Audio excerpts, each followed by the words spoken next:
Hanggat may nakikinig, hindi titikom kanyang bibig.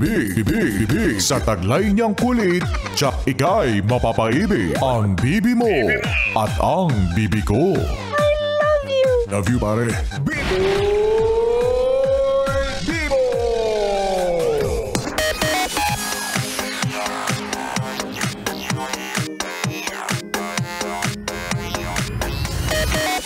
Gandang gabi, Bibi. Kapiling mo pa rin na DJ B-Boy Bibo para sa ating BB Time tungkol sa usaping pagkakaibigan.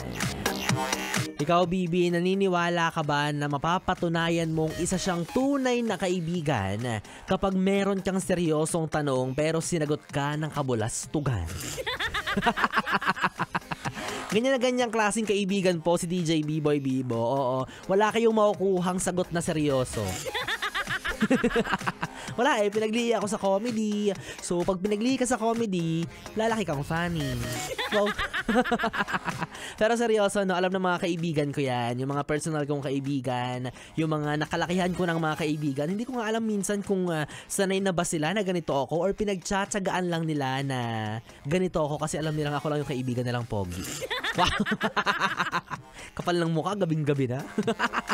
Makabalik tayo sa iyo, yes, friend, no? Ikaw ba, kailan mo huling nakasama ang iyong mga barkada? Oo, kailan mo huling naranasan yung muntik ka nang mamatay sa kakatawa dahil sa kanila? Aminin mo, no, kahit minsan ang hirap-hirap tumawa, humagalpak ng tawa, saka, lalo na pag nasa public places ka, di ba? Pero nawawala yung hiya, napapalitan ng kapal ng muka pag kayo yung magkakasama. Di ba, wala kayong pakialam sa paligid ninyo, basta lahat kayo masaya. Di ba? Ganyan na ganyan din kami ng mga kaibigan ko. Ang dami-dami nating na-experience na kasiyahan na medyo road to kapahiyaan na. Di ba? Pero minsan, syempre habang tumatanda tayo, aminin na natin na nababawasan talaga yung interaction natin sa kanila, 'di ba? Ang nakakalungkot mang isipin pero yun talaga yung realidad ng buhay na ang dami-dami nating gustong ikwento sa kanila, ang dami-dami nating gustong i-rant, 'di ba? Na i-share. Pero since meron na nga tayong mga responsibilities, lumalaki na tayo. Wow. Lumalaki. 'Di ba? Dahil nagiging busy na rin, minsan nakakalimutan mo na lang yung mga gusto mong ikwento. Oo. At may mga times din na kapag meron kang bagong experience, halimbawa, naranasan mong pumunta sa ganitong lugar, sa mga tugtugan, wow, mga bar na bago mong napuntahan, 'di ba? Mapapasabi ka na lang sa sarili mo na sana nandito rin sila. Sana kasama ko sila dito kasi feeling ko mas magiging masaya kapag sila yung kasama, 'di ba? Kaso wala na wala na masyadong time. Oo. Wala na ring masyadong nagme-message sa group chat. Hindi dahil sa meron na silang sariling group chat na wala ka. Huwag ka nag-overthink. Sadyang busy lang talaga kayong lahat. Oo, wala na masyadong updates. Kung iniisip mo, sa story ko na lang makikita yung mga update tungkol sa kanya, sa mga my day niya. Kaso, naka-hide pa sa'yo. Wow.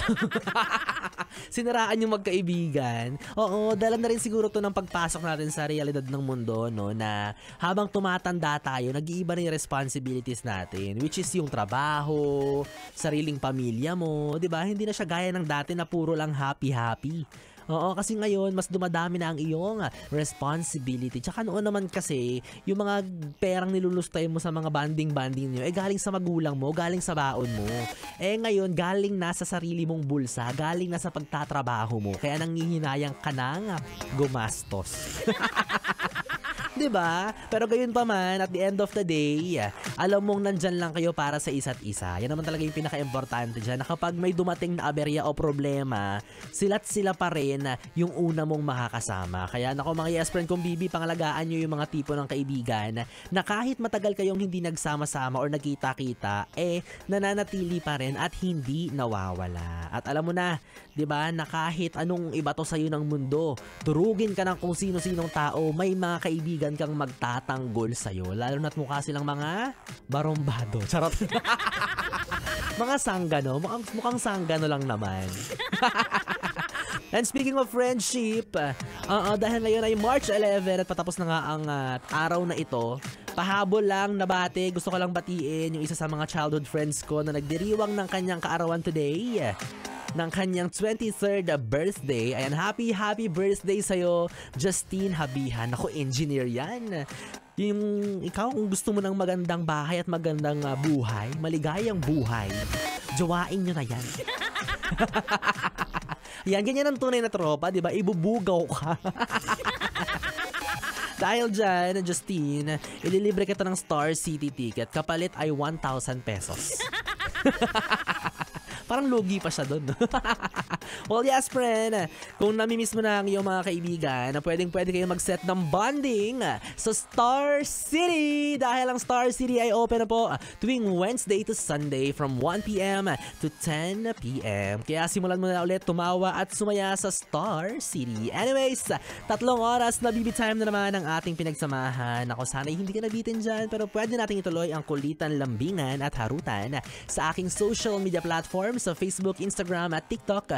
I-search at i-follow nyo lamang po DJ B-Boy Bibo, DJ B-I-B-O-Y B-I-B-O. Nakapiling mo mula alas 9 hanggang alas 12 para sa ating BB Time. Dito pa rin at dito ka lang sa 101.1 Yes FM. Good night, BB. Mwah, sleep well. 101.1